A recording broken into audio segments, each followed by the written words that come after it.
তৃতীয়বারের জন্য IPL champion হয়েছে কলকাতা নাইট রাইডার্স। সানরাইজার্স হায়দ্রাবাদকে হারিয়ে তারা জিতেছে। প্রথমে ব্যাট করে 18.3 ওভারে 113 রানে অল আউট হয়ে যায় হায়দ্রাবাদ।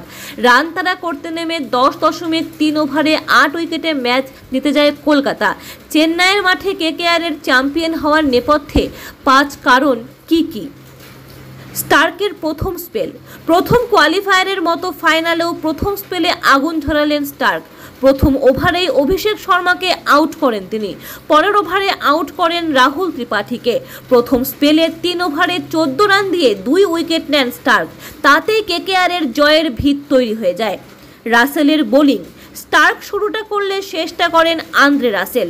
বল করতে এসে প্রথম ওভারেই আইডেন মার্কারামকে আউট করেন তিনি। পরের ওভারে আউট করেন আব্দুল সামাদকে। শেষ করেন প্যাট কামিন্সের উইকেট দিয়ে। 2.3 ওভারে 19 রান দিয়ে 3 উইকেট নেন তিনি। তার দাপটেই 113 রানে অল আউট হয়ে যায় হায়দ্রাবাদ। দুর্দান্ত ফিল্ডিং। গোটা ম্যাচ জুড়ে খুব ভালো ফিল্ডিং করলেন কেকেআরের ক্রিকেটাররা।